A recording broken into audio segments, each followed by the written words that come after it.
Hello दोस्तों, स्वागत है आप सभी लोगों का आपके अपने YouTube channel HDAS proud classes में।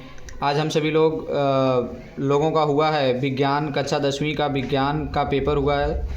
हमारे पास पेपर कोड है 824 GO।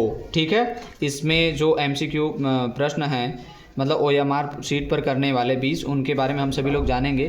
तो आइए हम सभी लोग शुरू करते हैं। ये वाराणसी का पेपर है हमारे पास। ठीक है, हम सभी लोगों का क्या है भाई। पहला प्रश्न है, किसी पेंसिल को जल में सीधा नीचे डुबोते हैं तो उसका जल में डूबा भाग बाहर की तुलना में छोटा दिखाई देता है, इसका क्या कारण है? तो इसका कारण है ऑप्शन बी, अपवर्तन। ठीक है भाई। उसके बाद हम सभी लोगों का ऑप्शन आ जाता है। दूसरा नंबर क्वेश्चन है, जब कोई व्यक्ति एक दर्पण में अपना चेहरा देखता है तो आकार में उसका चेहरा बड़ा दिखाई देता है, दर्पण है। दर्पण कैसा होगा भाई? अवतल दर्पण, ऑप्शन सी। ठीक है। अब तीसरा प्रश्न हमारे पास है, दूरदृष्टि दोष से पीड़ित एक व्यक्ति को सही दृष्टि के लिए किस लेंस का उपयोग करना चाहिए? तो आप सभी लोगों को पता है उत्तल लेंस, ऑप्शन बी। ठीक है, तीसरे का ऑप्शन बी। चौथा हम लोगों का प्रश्न है, एक त्रिभुजाकार कांच के प्रिज्म से गुजरने के बाद श्वेत प्रकाश की किरण विक्षेपित होकर अपने सभी अवयवी रंगों में विभाजित हो जाती है, तो किस रंग की किरण में सबसे कम विचलन होगा? आप सभी लोगों को पता है लाल। ठीक है, ऑप्शन ए, चौथे का ऑप्शन ए। उसके बाद हम सभी लोगों का पांचवा प्रश्न हो जाता है भाई, कई प्रतिरोधों के विभिन्न समायोजनों में से किस समायोजन से सबसे कम प्रतिरोध प्राप्त होता है? तो ऑप्शन बी, पांचवें का ऑप्शन बी, समानांतर समायोजन से। ठीक है, अब हम सभी लोग छठवां देखेंगे। ठीक है भाई, छठवां प्रश्न हम सभी लोगों का क्या है, किसी विद्युत धारावाही चालक के सिरों के बीच स्थित विभवांतर ज्ञात करने के लिए किस यंत्र की आवश्यकता होती है? तो आप सभी लोगों को बता दें, छठवां का ऑप्शन बी, वोल्ट मीटर। ठीक है। उसके बाद सातवां हम सभी लोगों का प्रश्न हो जाता है, किसी विद्युत धारावाही चालक के चारों ओर उत्पन्न होने वाले चुंबकीय क्षेत्र की दिशा ज्ञात करने के लिए किस नियम का सहयोग लेना चाहिए? तो आप सभी लोगों को बता दें, ऑप्शन डी, फ्लेमिंग के दाहिने हाथ का नियम। ठीक है।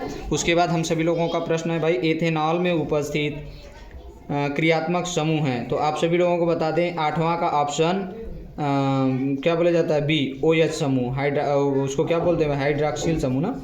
उसके बाद आप सभी लोगों का आ जाता है नौवां प्रश्न है, जब असंतृप्त हाइड्रोकार्बनों का NiPD उत्प्रेरक की उपस्थिति में हाइड्रोजनीकरण किया जाता है तो इस प्रक्रिया को क्या कहते हैं?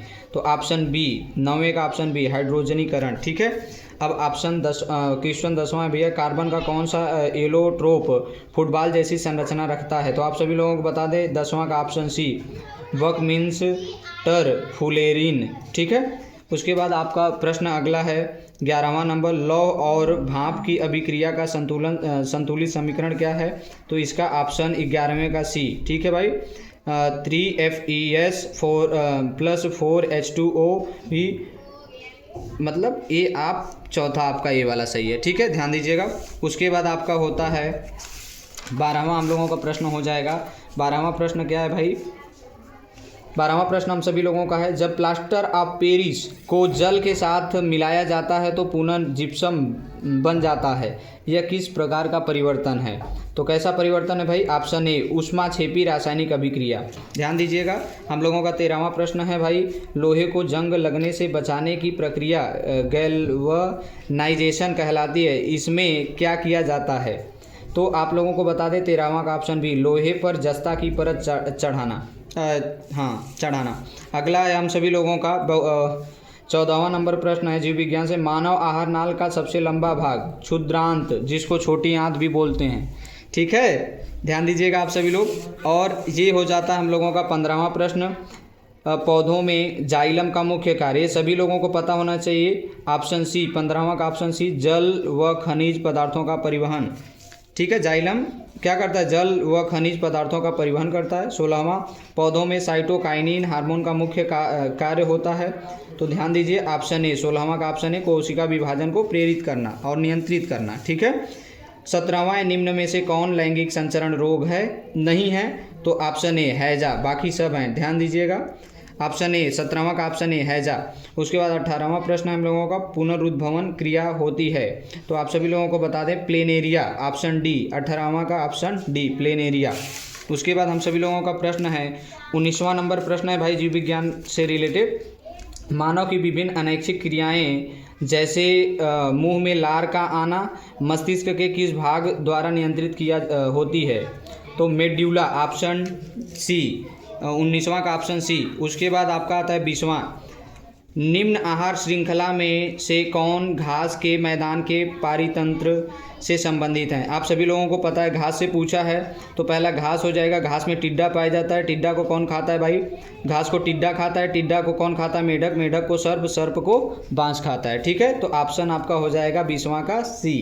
ठीक है भाई, अब हम सभी लोग इसके पीछे भी कुछ दिया गया है, ये प्रश्न कुछ दिए गए हैं हमारे पास। प्रश्न है भाई कॉलम ए और कॉलम बी को मिलाना है, ठीक है ना। निम्नलिखित में कॉलम ए तथा कॉलम बी को सही सुमेलित कीजिए। तो आपका पहला है कूटपाद। कूटपाद क्या है आप सभी लोगों का भाई, अमीबा, अमीबा का एक अंग है, ठीक है, ये मिलान कर लेंगे। उसके बाद आप सभी लोगों का दूसरा प्रश्न है प्रकाश संश्लेषण। प्रकाश संश्लेषण किसके द्वारा होता है, क्लोरोफिल के द्वारा, ध्यान दीजिएगा ई। ठीक है भाई, इधर भी लिख देते हैं ई, ये हो जाता है आपका डी। उसके बाद हम तीसरा है भाई जठर ग्रंथियाँ। जठर ग्रंथियाँ कहाँ पाई जाती हैं आप सभी लोगों को बता दें, आमाशय में, ठीक है, बी। उसके बाद आपका है चौथा नंबर प्रश्न है वृक्क। वृक्क सबको पता है उत्सर्जी अंग है, ठीक है, तो इसका हो जाएगा एफ से मिलान कर देंगे। ऊर्जा मुद्रा, आप सभी लोगों को पता है ऊर्जा मुद्रा किसे कहा जाता है, तो ऑप्शन सी एटीपी को किसे कहा जाता है भाई, एटीपी। उसके बाद छठवां प्रश्न है आप सभी लोगों का छुई मुई का पौधा। छुई मुई का पौधा क्या है भाई, उद्दीपन रखता है, कौन सी क्रिया करता है, उद्दीपन रखता है, ठीक है, ऑप्शन ए। ये रहा आप सभी लोगों का प्रश्न। आप सभी लोग देख सकते हैं, कमेंट कर सकते हैं अगर कोई त्रुटि रह गई हो, ठीक है, धन्यवाद।